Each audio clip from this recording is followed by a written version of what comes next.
everyone! Welcome back to my YouTube channel. So for today's video, I'm so sorry kung wala tayong proper na intro and magkaiba yung clip na to sa mismong video kasi wala tayong proper na intro. And yes, so sana magustuhan nyo ang video na ito, and without further ado, let's get into the video.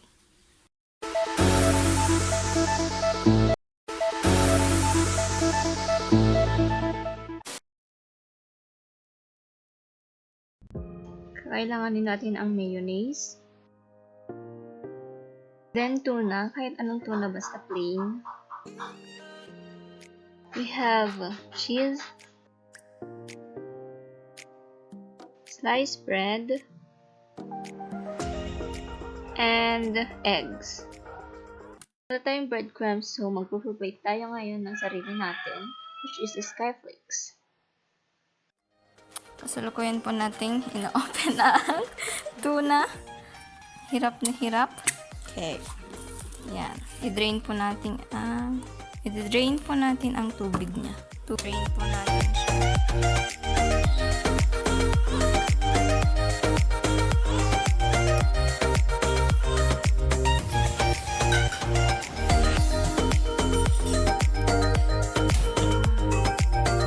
Kapag na-drain na natin ang tuna, maglalagay na tayo ng mayonnaise.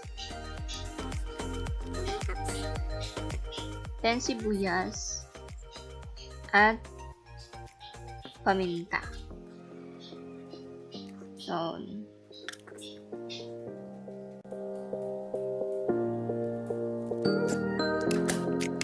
then magkakat tayo ng cheese. Kailangan.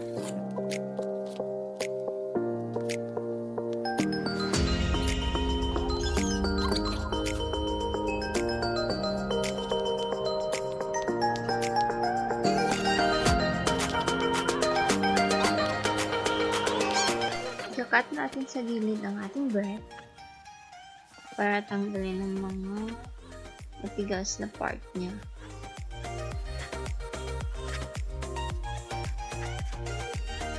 Tapos, ipa-flatten natin ngayon ito. Tulad ng ginagawa ko ngayon. Ayan, basta pit-pitin mo na lang. And ready na tayong maglagay ng ating tuna filling and cheese.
Alam to day. Darwin, mading makita ito yung obra. Darwin, ako na lang hindi ka din yun.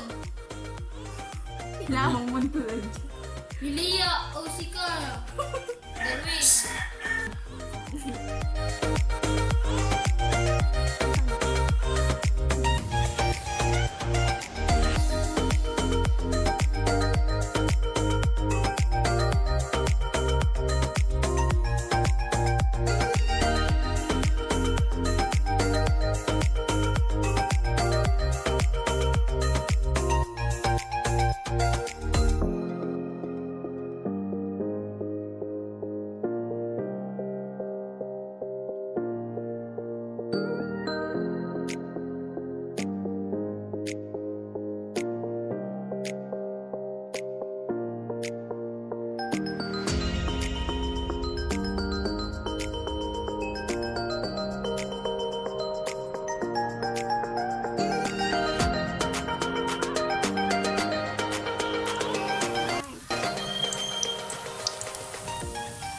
eating time.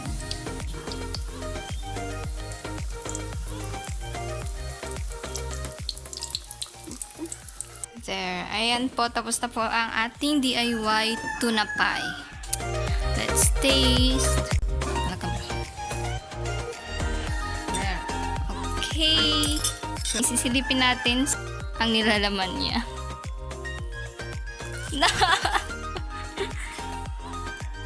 Tun. Stop. Alam niyo minsan.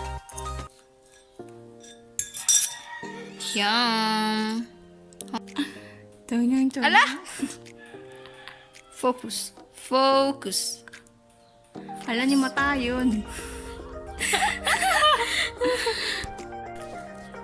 Nunod ko.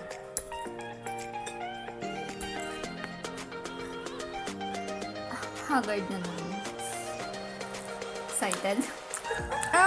Naimas. Naimas. Ano masasabi mo?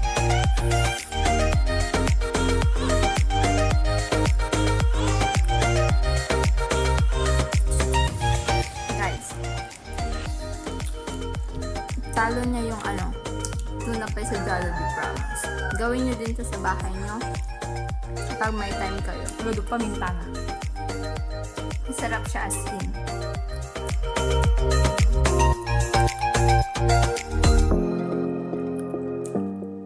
Anya, may bagang. What can you say? Maraming paminta. No, it's okay. Sakto lang siya para sa akin.